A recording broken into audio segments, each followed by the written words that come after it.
আসসালামু আলাইকুম। Hello viewers, আশা করি ভালো আছেন। ভিউয়ার্স, আমরা আমাদের মোবাইল স্ক্রিনে বিভিন্ন ধরনের ওয়ালপেপার ব্যবহার করি। তাই আজকের ভিডিওতে আপনাদেরকে দেখাবো কিভাবে আপনার নিজের নাম দিয়ে মোবাইল স্ক্রিনে ব্যবহার করার জন্য ওয়ালপেপার তৈরি করা যায়। শুধু নিজের নাম দিয়েই নয়, আপনার কোনো প্রিয় মানুষ, ভালোবাসার মানুষ, প্রিয় ব্যক্তিত্ব বা যে কারো নাম দিয়ে আপনি চাইলে কয়েক সেকেন্ডের মাধ্যমে সুন্দর একটি মোবাইল স্ক্রিনে ব্যবহার করার জন্য ওয়ালপেপার তৈরি করে নিতে পারেন। তো কথা না বাড়িয়ে কিভাবে এই সুন্দর ওয়ালপেপার তৈরি করা যায় চলুন মোবাইল স্ক্রিনে দেখে নিই।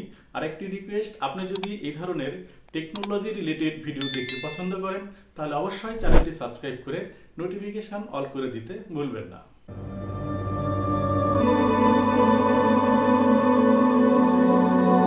নাম দিয়ে মোবাইলের ওয়ালপেপার তৈরি করার জন্য আপনাকে গুগল প্লে স্টোর থেকে ছোট একখানা অ্যাপ্লিকেশান ইনস্টল করতে হবে। এর জন্য আপনার মোবাইলে থাকা প্লে স্টোর অ্যাপ্লিকেশানটি ওপেন করবেন। ওপেন করে উপরের দিকে যে সার্চ অপশান পাবেন সেখানে টাইপ করতে হবে নেম ওয়ালপেপার। নেম ওয়ালপেপার লিখে আমি আপনাদের লোগো দেখিয়ে দিচ্ছি। এই ধরনের লোগো দেখে এই অ্যাপ্লিকেশানটি আপনাকে ইনস্টল করে নিতে হবে। অ্যাপ্লিকেশানটি দেখে আপনি এই ভিডিও ছেড়ে চলে যাবেন না। কিভাবে সেটিংস করতে হবে এবং ওয়ালপেপার তৈরি করতে হবে অবশ্যই সেটা দেখে নেবেন। তো অ্যাপ্লিকেশানটি আমি আগে ইনস্টল করে রেখেছি। ইনস্টল করার পরে আপনাকে অ্যাপ্লিকেশানটি ওপেন করতে হবে। তো আমি ওপেনের উপরে টাচ করে দিলাম। টাচ করে দেওয়ার পর সর্বপ্রথম আপনাকে এইরকম একটি ইন্টারফেসে নিয়ে যাবে। এখানে নিচের দিকে লক্ষ্য করলে কন্টিনিউ নামে একটি অপশান আছে, সেটা দেখতে পাবেন এবং এর উপরে আপনাকে ট্যাপ করে দিতে হবে। এরপর এইরকম একটি ইন্টারফেস শো করবে। এখানে মোবাইলের স্ক্রিনে লক্ষ্য করলে দেখতে পাবেন যে অনেকগুলো অপশান আছে। এখান থেকে আপনাকে একটি অপশান বেছে নিতে হবে, সেটা হচ্ছে নেম ওয়ালপেপার। এটা প্রথমে আছে, এর উপরে আপনাকে টাচ করে দিতে হবে। টাচ করে দেওয়ার পরে এরকম একটি অ্যালাউ চাবে, সেটা আপনাকে অ্যালাউ করে দিতে হবে। এরপর এইরকম ইন্টারফেস শো করবে। এখানে লেখা আছে বড় করে ইওর নেম এবং এর নিচে দেখবেন লক্ষ্য করলে অনেকগুলো অপশান দেখতে পাবেন। আমি একটা একটা করে এর কাজগুলো আপনাদেরকে দেখিয়ে দিচ্ছি। সবার প্রথম যে অপশানটি আছে সেটা হচ্ছে নেম। এর উপরে যদি আপনি টাচ করে দেন, আমি টাচ করে দিলাম। দেওয়ার পরে এরকম একটি ডায়ালগ বক্স শো করবে এবং এর মাঝখানে ইওর নেম নামে একটা অপশান আছে। এখানে আপনাকে টাচ করে দিয়ে এখানে যে লেখাটা আছে সেই লেখাটা তুলে দিতে হবে। দেওয়ার পরে আপনি যে নামে আপনার মোবাইলের ওয়ালপেপারটি তৈরি করতে চান সেই নামটি এখানে লিখে দিতে হবে। সেটা হতে পারে আপনার নিজের নাম, কিংবা আপনার কোনো প্রিয় মানুষের নাম, প্রিয় ব্যক্তিত্বের নাম, কিংবা প্রিয় নেতার নাম, যে কারো নাম আপনি দিতে পারেন। তো আমি আপনাদের দেখানোর জন্য আমি আমার নিজের নাম দিচ্ছি। নিজের নামে একটি ওয়ালপেপার তৈরি করে আপনাদের দেখিয়ে দিচ্ছি। তো আমি আমার নিজের নামটি লিখলাম। লেখার পরে দেখুন উপরের দিকে অ্যালাইনমেন্ট নামে একটা অপশান আছে। এই লেখাটি আপনি মোবাইলের কোন জায়গায় রাখতে চান, বাম দিকে, ডান দিকে না মাঝখানে? তো আমি মাঝখানে এই অপশানটাতে ট্যাপ করে দিলাম।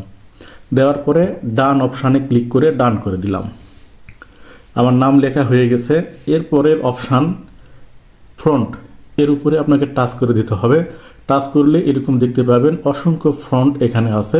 এই ফ্রন্টগুলো থেকে আপনার যেই ফ্রন্টটি পছন্দ সেই ফ্রন্ট আপনি এখান থেকে বেছে নেবেন। তো আমি এখান থেকে একটি ফ্রন্ট আপনাদের দেখানোর জন্য বেছে নিচ্ছি। আমি এই ফ্রন্টটা বেছে নিলাম। নেওয়ার পরের অপশান হচ্ছে ফ্রন্ট কালার। এর উপরে টাচ করে দিতে হবে। দিলে এরকম অনেকগুলো কালার চলে আসবে। এখান থেকে আপনার যে কালারটা পছন্দ আপনি সেই কালারটা এখান থেকে বাছে নেবেন। তো আমি একটা দেখানোর জন্য একটা কালার চয়েস করে নিলাম।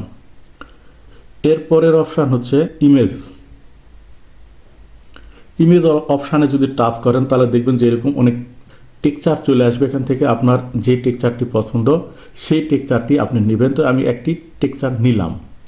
নেওয়ার পরে যে অপশানটা আছে সেটা হচ্ছে সাইজ। সাইজের উপরে টাচ করলে আপনি লেখাটা কোন সাইজে রাখতে চান সেরকম টেনে এরকম আপনি লেখাটার সাইজ করে নেবেন।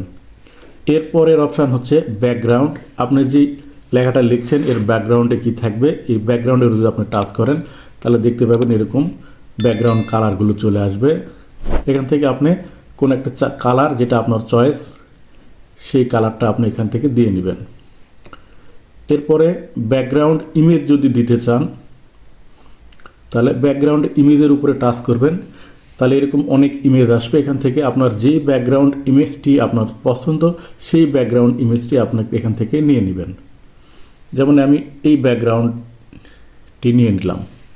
নেওয়ার পরের অপশান, অনেক অপশান আছে, এতগুলো অপশান আপনাদেরকে আমি দেখাচ্ছি না, সেগুলো আপনারা দেখে নেবেন। এরপরে শ্যাডো, বর্ডার, এরকম আরও অনেক অপশান আছে, আপনারা যেটা আপনার প্রয়োজন আপনারা দেখে নেবেন। আমার এই নেম ওয়ালপেপারটি তৈরি করা হয়ে গেছে। এরপরে উপরের দিকে লক্ষ্য করলে আপনি দেখবেন যে এখানে হাই নামে একটা অপশান আছে। এইখানেও যদি আপনি টাচ করেন তাহলে আপনি এটা কোন কোয়ালিটিতে নিতে চান অপশান আছে, এখান থেকে মিডিয়াম, হাই, আলট্রা যে কোনোটি আপনি নিতে পারবেন। তো আমি হাই করে দিলাম।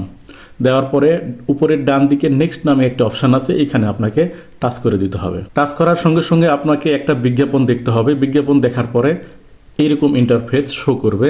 সবার উপরে আছে সেট ওয়ালপেপার। আপনি যদি সরাসরি এখান থেকেই আপনার মোবাইলে ওয়ালপেপার হিসেবে সেট করতে চান তাহলে এখানে ট্যাপ করে দিতে হবে, অথবা যদি আপনার ফোনের গ্যালারিতে এই ইমেজটি নিতে চান তাহলে গ্যালারিতে নিতে পারবেন, অথবা সোশ্যাল মিডিয়া অনেকগুলো আছে সেখানে আপনি শেয়ার করতে পারবেন। তো আমি আপনাদের দুটো অপশানই দেখাচ্ছি।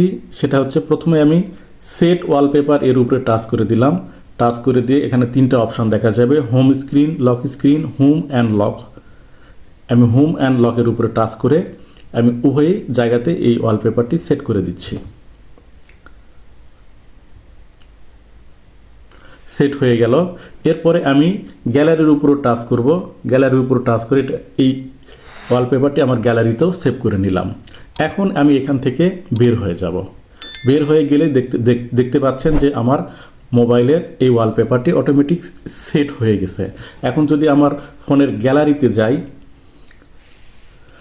দেখতে পাবেন যে আমার গ্যালারিতেও এই ইমেজটি আমি সেভ করে নিতে পারছি।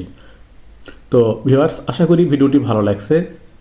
ভালো লাগলে অবশ্যই লাইক করবেন এবং চ্যানেলটি সাবস্ক্রাইব করতে ভুলবেন না।